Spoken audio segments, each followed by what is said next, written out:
Video ফাঁস ইস্যুতে ভয়ঙ্কর তথ্য দিলেন পরীমনি।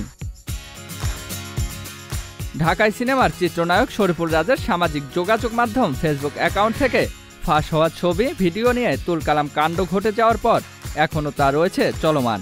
ঘটনার পর থেকেই রাজ দাবি করে আসছেন পোস্টগুলো তার অ্যাকাউন্ট থেকে করা হলেও এসব ভিডিও ফুটেজ কিছুই তার কাছে নেই। তাহলে কিভাবে এই স্থিরচিত্র ও ভিডিও প্রকাশ হলো সে বিষয়েও এখন পর্যন্ত কিছুই জানেন না তিনি। বিতর্ক নিয়ে চলছে অভিযোগ এবং পাল্টা অভিযোগের পালা। এর মাঝেই নতুন জল্পনা উস্কে দিলেন অভিনেত্রী পরীমনি। সম্প্রতি কিছুদিন আগেই আলোচিত 3 নায়িকার গোপন ভিডিও ফাঁস হয়েছে সোশ্যাল মিডিয়ায়। বিতর্কের প্রতিদিনই উঠে আসছে নানা মন্তব্য। একে অন্যকে দোষারোপ করছেন বাংলাদেশের অভিনেত্রী পরীমনি এবং তার স্বামী শরীফুল রাজ। কে ফাঁস করেছে অভিনেত্রীদের ব্যক্তিগত মুহূর্তের ভিডিও? এ নিয়ে উঠছে নানান সময় নানান প্রশ্ন। এই ঘটনায় ভুক্তভোগী অভিনেত্রী সুনেরা বিনতে কামাল।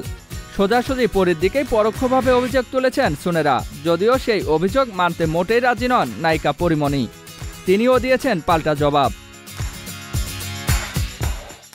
বাংলাদেশের সংবাদ মাধ্যমের কাছে ক্ষোভ উগরে দিয়েছেন পরীমনি। তিনি বলেন, আমি কি পাগল এসব প্রকাশ করতে যাব? তবে আমি নিশ্চিত তদন্ত হলে এমন একজনের নাম প্রকাশ্যে আসবে যা শুনে সকলে অবাক হয়ে যাবেন। কে তিনি? প্রশ্নের উত্তরে পরীমনি বলেন, নাম বলতে চাই না। আমি নিশ্চিত তিনি রাজের পরিবারেরই কেউ। কোনো কিছুই গোপন থাকে না, একদিন না একদিন সত্যি প্রকাশ্যে আসবেই। এমন ঘটনা যে ঘটাতে পারে সে যে কতটা ভয়ঙ্কর তাও স্পষ্ট।